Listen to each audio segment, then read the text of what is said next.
and welcome to Rewriting the Rules. Today I am with Sherry Steinlein, and she is really, really passionate about dog welfare, about ethics, and also about the relationship between humans and dogs. So I'm going to pass you over so that you can hear about her story, which is really powerful. So over to you, Sherry. Thank you, Bethany. I'm so grateful to be able to have this conversation with you. My name is Sherry, and my very small business name is Pause for Success. And I'm very passionate about ethics, welfare, and really the relationship and the connection that we have in everyday life with our dogs. Brilliant. And so you've got a really interesting story about what brought you here, what really inspired you. So shall we talk about that and how you really got started and where your passion for these dogs came from? Absolutely. So I come from a family, I'm an only child, and I come from a family of my dad rescued animals when I was a little girl, and he always brought home in those days. Um, we lived in Queens, New York, and he brought home strays. There were always strays around, and he brought home every kind of stray cat or dog that you can imagine. Um, Sometimes he brought home stray people. He was good like that. He had a big heart. And so even in those days, some of them were fearful. Some of them, had medical injuries, and it really got me in touch with the relationship with animals and being an only child. Sometimes a cat or a dog, mostly, was the sibling that I had in the home, was a playmate that I had in the home. So my relationships with animals started very, very early on and were always a very positive experience for me and a relationship connection for me. When I early on, I think when I was in high school, like my high school part-time jobs would always be going to veterinary offices to see if I could be, work in the back and walk the dogs and things like that. And I got that experience really early on, probably by the time I was, 15 or as young as they would let you do it. And, I have a lot of funny stories from back then, but I have a lot of stuff that I learned that they taught me, that the vets taught me and the vet techs taught me. And it gave me, the foot in the door early on to just be continually exposed to things. Um, and then I got exposed to other things. And as we were talking earlier, I am now very blessed to be sober, 27 years, clean and sober.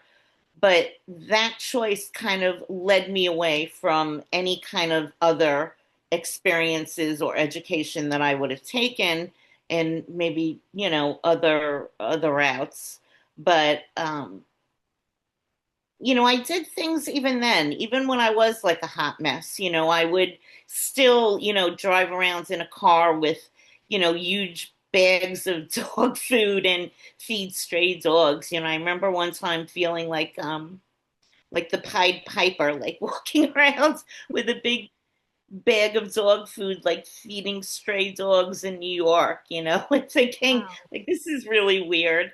Um, and just, I always had this huge, huge empathy for dogs. I remember, um, and I don't tell this story often, but I remember seeing this very big Rottweiler dumped out on the street in in New York, and it looked to me as she was, ready to pass, and somebody just dumped the body, but she was still alive. And I remember um, thinking that, she wasn't going to pass alone.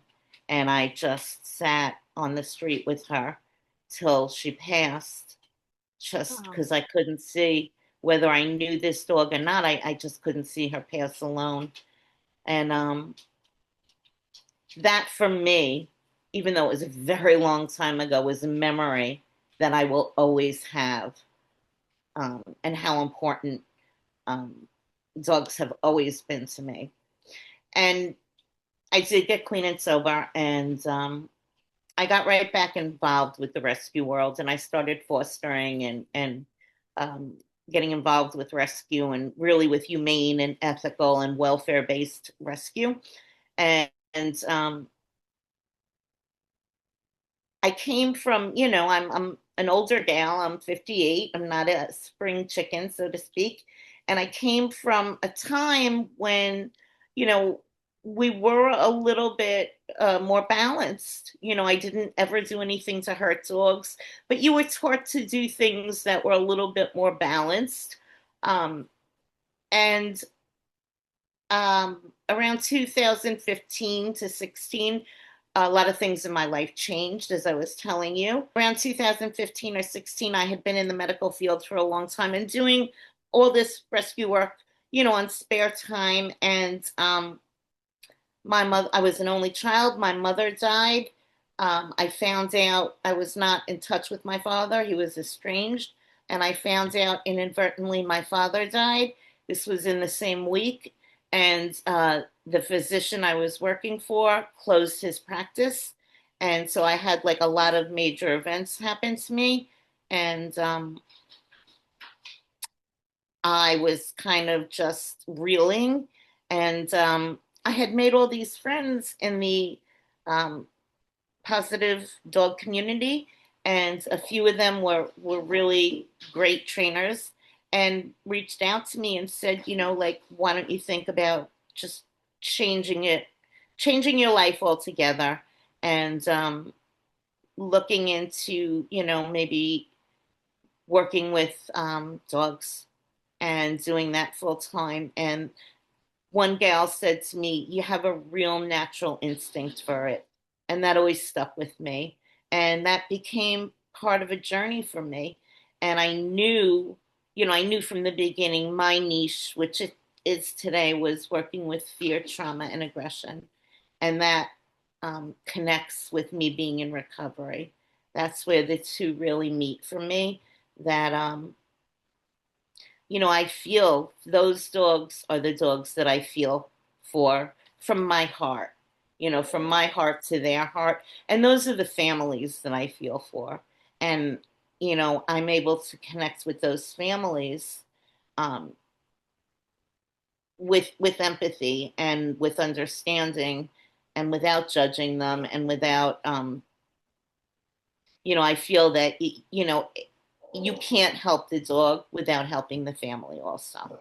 Absolutely. I mean, that is incredibly powerful, and well done to you. I mean, 20 or over 20 years sober, that is incredibly powerful. And I think that there's a real connection there that you've made between, healing and helping other dogs to heal. And I think that's a truly wonderful story about how you've gone into this journey and come out to where you are today. I think that's fantastic. And I think that your journey has led to that kind of empathy that you're going to feel very, very strongly to dogs that perhaps are misunderstood, and perhaps to people that don't understand how they feel and don't understand how deeply they can feel, how much that you can actually see that. And I think that, whoever told you that you had a natural knack for it, I think they're 100% spot on. I think you do.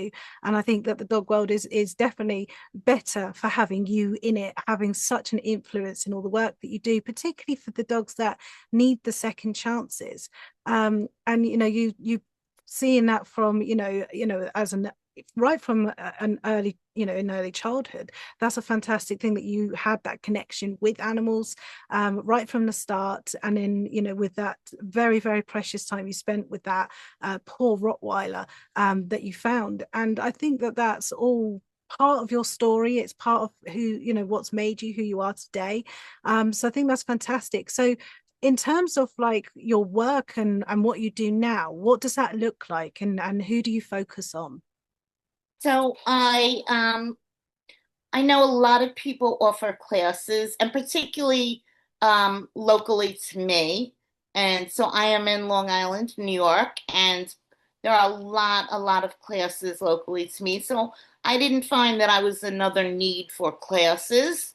So my work focuses specifically on privates. So where I am seeing people in their home privately with behavior challenges, uh, and I also really am I have this strong feeling that I think when people have behavior challenges with their dog, I think there's often a stigma about it in the beginning, right? So people often feel like a certain shame, right? So many people on, a first session with me, when we really break down what's going on, there are a lot of people who cry, a lot of gals who cry because they love their dog so much. They start to realize that their dog isn't intentionally doing what they're doing, right? And that there is a challenge for their dog. And their dog is trying to communicate and cope. And so that they have this kind of breakthrough, so to speak. So the ability in being able to do private sessions also keeps those sessions private, right? Yeah, Where so you'll never really see me share a lot on social media about clients or privates. I just shared something recently. Somebody gave me such a lovely review. Um, but there's a distance between that review and the work that I did with her because she was able to do some healing and she did lovely work with her dogs, right? Because I'm only there to be a bridge between her and her dogs. I can't live with people, yeah, yeah, particularly when we see, behavior, right? So it can even be like reactivity or aggression in walking, right? So you do some talk with that, but I can't live with you. I can give you the education, right? I can give you a different lens on how we can see these dogs, but I can't live there every day. yeah. Right. So I always tell people, I'm just that little bridge between you and your dog. So they have to put in so much of that work. And when they do, it's beautiful. Absolutely. And And something that I found, working with my clients as well, something that you pointed out is that it's emotional. It's emotional for people that are going through a struggle with their dog, struggling to understand their dog, and their dog has perhaps they have trauma, and often they do. How emotional that is for the family involved in that as well. And quite often when we do our jobs properly, we're really, exactly as you said, creating that bridge between them and their dog. And a lot of what we are doing to help their dog is helping them to heal as well. It often helps the humans to heal. Because it's a two-way communication, it's a two-way relationship. And I find that when you go in and you're doing your job properly and we're doing it with empathy and understanding and knowledge, that it's very healing, not just for the dog, but for the people that are involved in that dog's life. Is that something that you found as well? absolutely, absolutely. I find it, you know, when we're in someone's home, Bethany, and I'm sure you find this too, that I'll start using that canine dialogue with a client's dog, and they're often in shock when it starts to work right away. Their mouths are hanging open, and they'll say to me, "How did you do that?" And I'll just, I'll explain that I just connected with your dog. You can do this. You are your dog's safe place. You are your dog's guardian, and they're just shocked how the dog responds to us, right? Just using the canine dialogue systems, just being Absolutely. that safe spot for a minute, right? That safe, gentle, place for that dog. And they're like, "Oh, okay, do you want me to come sit next to you? I'll come sit next to you. You seem like a nice lady." It's it's such a different way of being able to communicate with these dogs. Yeah, absolutely. It's the power of dialogue, it's the power of language. I think that it's something that, yeah, it's relatively new, but it's also not in a sense as well, because I think that prior to it being popular not to speak to our dogs, I mean, there's common advice to not talk to your dogs and to only communicate through commands and treats and using cues and things like that. Prior to that, I think people did just normally speak to their dogs anyway. I mean, obviously, perhaps not in such depth as we do, and that we're teaching other people to do, and that's kind of where it's different. We're trying to really get people to understand the power of that connection, and how like what incredible things can happen, and incredible things can change when we start to communicate with our dogs, and when we start to understand that dogs do understand language when it's been taught to them properly, and we understand their capability of understanding the dialogue between us. And dialogue is verbal, but it's also body language as well, and it's also how we are presenting ourselves.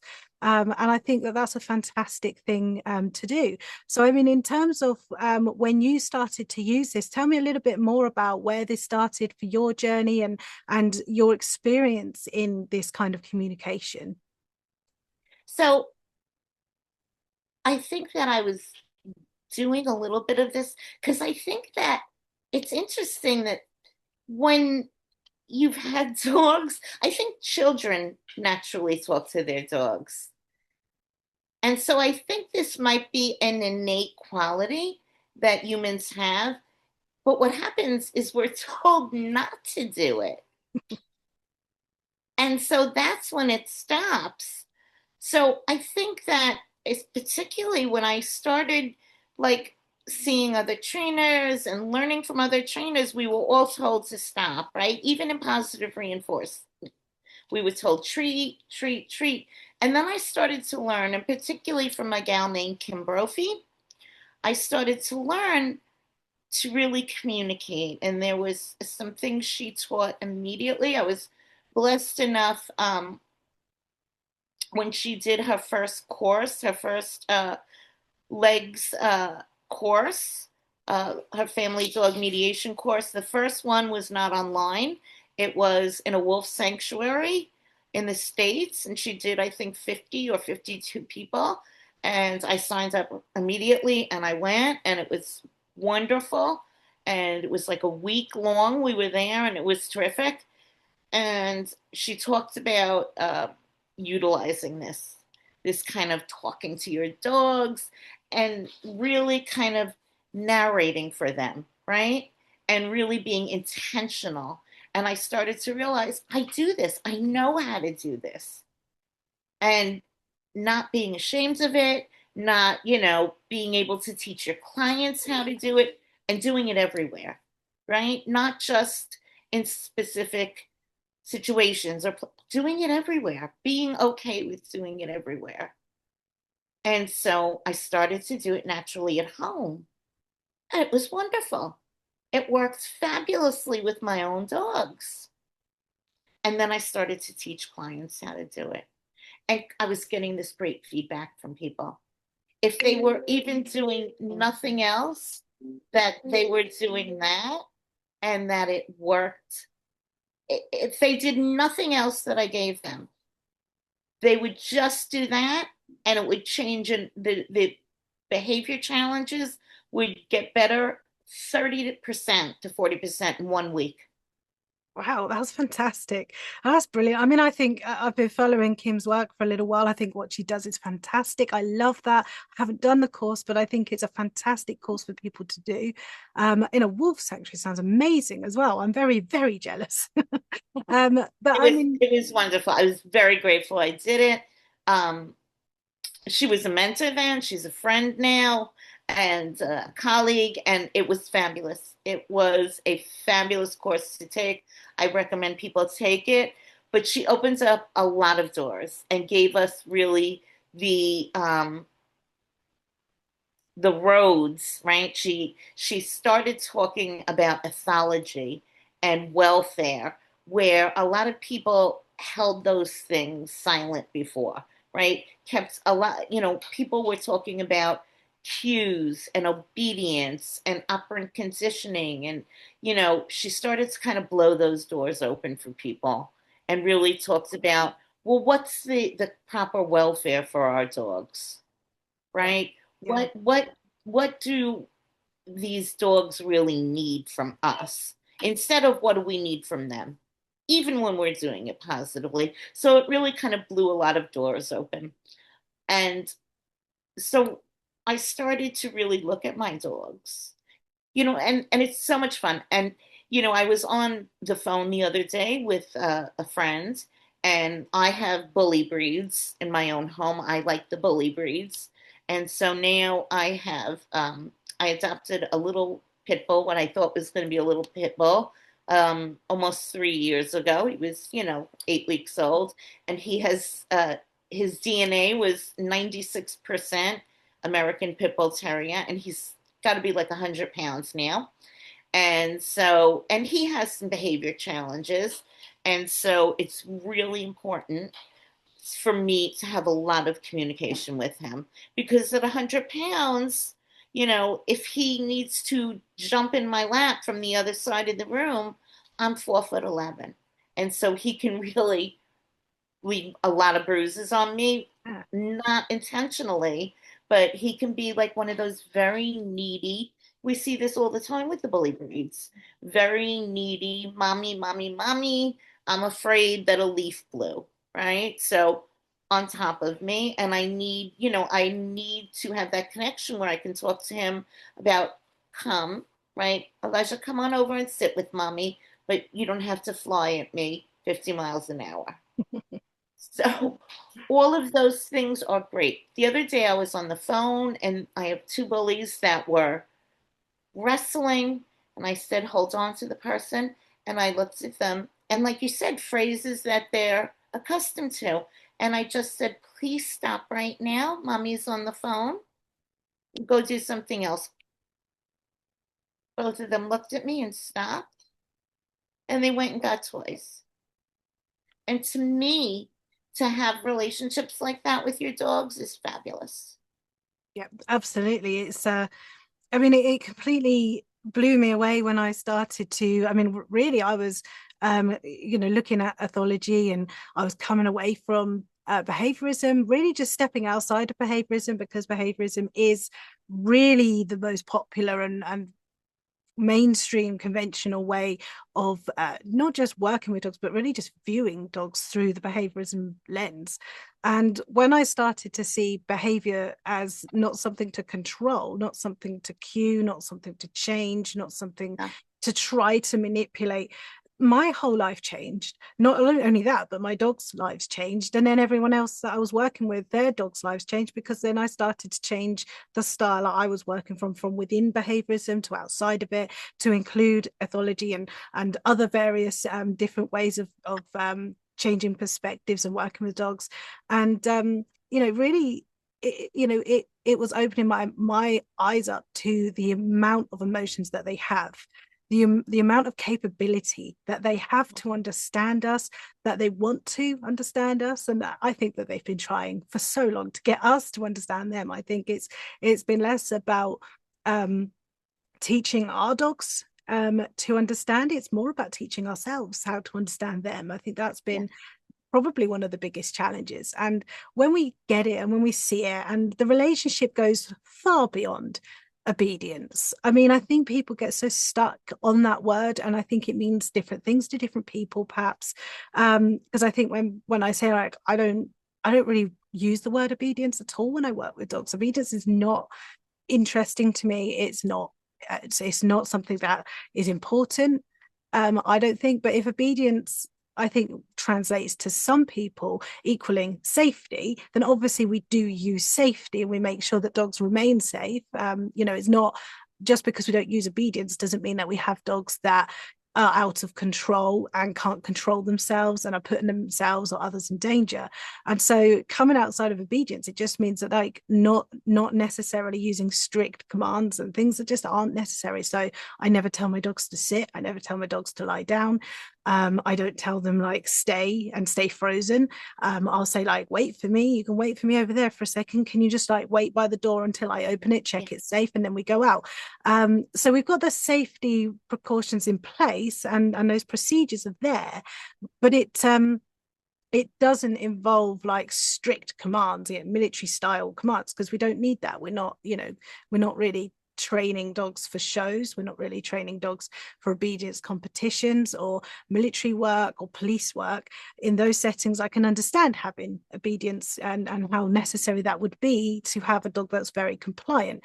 But in a family household where we're viewing dogs as part of our family member, obedience doesn't need to come into it. Compliance doesn't need to come into it. It just needs to be that, okay, I understand your needs, you understand mine to an extent because we've taught you that. And like you said with your dog, he's a big lad, and you can't have him like flying at you at 50 miles an hour. He might want to, he might feel that the need to, but you've taught him how to do and get the end result that he needed without having to do that, without covering you in bruises. So that is self-control, and self-control, proper impulse control, going beyond, like training tricks, is what's essential and what we work within the dog's mind. We're not really externally teaching that, we're internally teaching that. So I think that that's a really important point that you've brought up, and how powerful language can be to really connect the two together, to connect dogs and people together, to build a community, an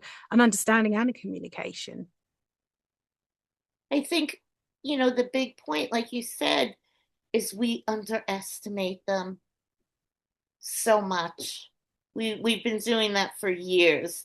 And so that, and I agree with you, I don't use obedience at all anymore. For the most part, if it needs to come in, I will say manners, because we don't want dogs, just like, nobody would want little kids to be running amok. But manners is fine with me, right? We all have manners in our homes. But my goals are always, we all want to live in harmony in our homes together, right? We all want to have serenity in our homes together, in peace. Of course, everybody's going to have a little tiff here and there, but for the most part, that's what we want to learn and teach. And for me, in general, that can work, with a little bit of help from people like us. Yeah, It's always going to be, there's always going to be the odd, case here and there where, there's going to be, we know we can't save every dog. We know all of those things. I'm not a believer in anything like that. But, I think that every dog deserves at least an assessment, a fair assessment. I believe that, every dog is entitled to be seen fairly, to be seen for who they are, absolutely. whatever that might be. And beyond this creature that is just there for us to command and robotically train. And I think coming outside of training, I don't use training very much at all in my work. I know that there's some people that like to use a combination of a bit of ethical training and holistic ethical training, which is I love that. And they combine that with the dialogue and using that side of things, and that's perfectly doable.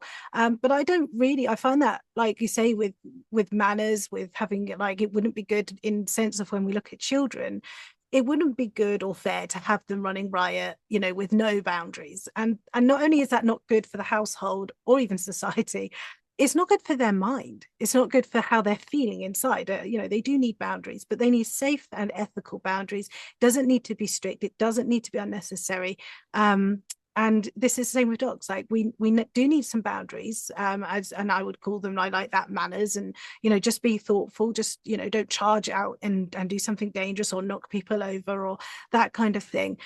So yeah, that's really important, but it can be done without this kind of strict way or like minimal way of talking to our dogs. Like instead of like sit, stay, we can say, oh, can you wait there a second? Oh, better keep your paws on And the floor. that's That kind of thing. It can be easily accomplished by doing it in a way where we're actually communicating properly. And actually, when we do it that way, and I think you'll probably find this, that you've experienced the same thing, is that when we come from sit, stay, don't do this, don't do that, and then we change our way of speaking, we present ourselves in such a different way that the dogs could read us so much better. We're much harder to read when we're speaking in one syllable words, because the emotion stripped out, not just from our voice and our tone, but from the way that we're presenting and holding ourselves. When we are speaking to our dogs, we're using gestures, and we're speaking naturally, and we're using natural gestures that the dogs find so much easier to read the situation, which is something they're very, very good at, is reading between the lines, is reading us and really studying us. And they're much better at doing that than us humans are. We're very clunky at that. So it's something that when we present ourselves in that way, it really changes the entire dialogue to be much more holistic, because it's much more than just words. It's the tone, it's how we're presenting ourselves, our gestures, our body language, and all of that matters in a conversation. It's so true, right? That they've been experts at developing the skills to read us for hundreds and hundreds and hundreds of years. And here we have people telling them to sit, stay. And meanwhile, they don't, catch on to that. They're so much better at when we say to them, can you just stay here for a minute? I'm going to walk into the next room, or I'm going to go say hello to that person. Just stay here for 1 second. Wait for me. They're so much better at reading the full dialogue than this one, command or cue with us, just this cold type thing, that it's so ironic when you think about it like that. Like, Yeah. I don't, who got the idea to do these things? Who was it, whoever did that, right? Yeah. And when you look further into that, and you start, I mean, this was really what brought me on my journey, was I started asking the question, well, why are we Yeah. doing that? And it's Yeah. something that I wasn't taught to do. I was conditioned not to do that, really. I mean, I was, as a trainer, and I was always, conventional force free trainer, I was always into positive reinforcement. But even then, I was never asking the question, but why are we doing that? Why do we need to speak like that? Why do I need my dog to sit every time we do this? It wasn't really until I just had a huge change in the dynamics of my doggy household that I started to ask the question, because I had a foster dog at the time, and she taught me an awful lot. She taught me that conventional ways weren't always the best ways for every single dog. And she wasn't a particularly compliant dog. And I had to learn, well, how do I communicate with a dog that doesn't want to be compliant? And then the question came, why does she have to be compliant? Why does she have to do these things that I'm telling her to do? She's kind of reluctantly doing it for a treat. That kind of then started me like unpacking this whole can of worms, really. I was just unpacking everything, going, well, why?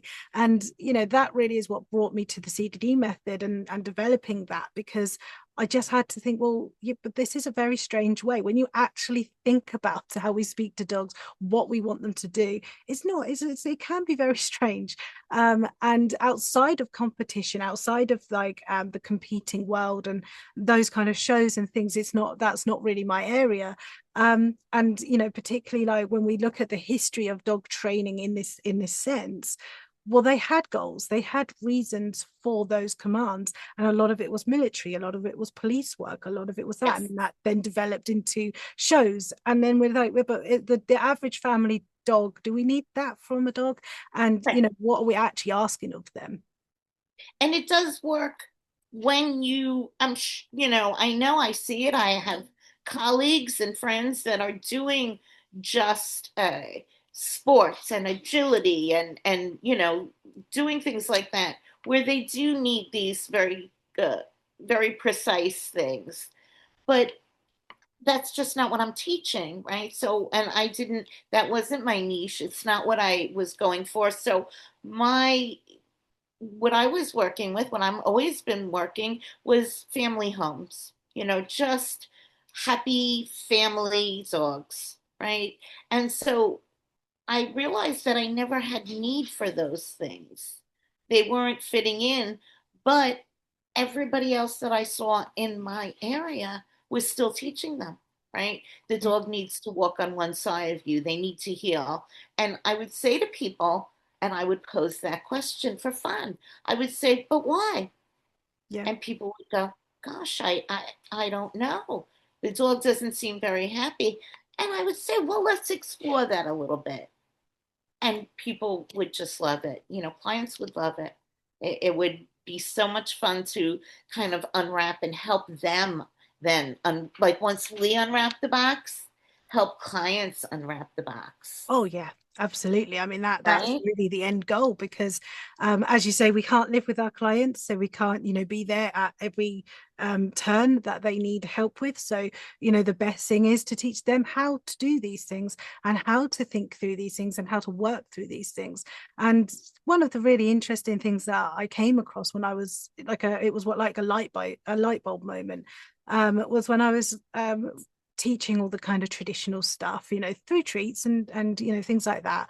But when we were like, okay, we're going to do a little bit of fun here, we're going to do a little bit of the stays and walk away and the leaves and just all that kind of obedient stuff. And again, obedient stuff can be taught using treats, but we need to look beyond, some of the stuff and how ethical it is even using treats is the kind of thing we're asking of them ethical. And I think going into that box is a big one.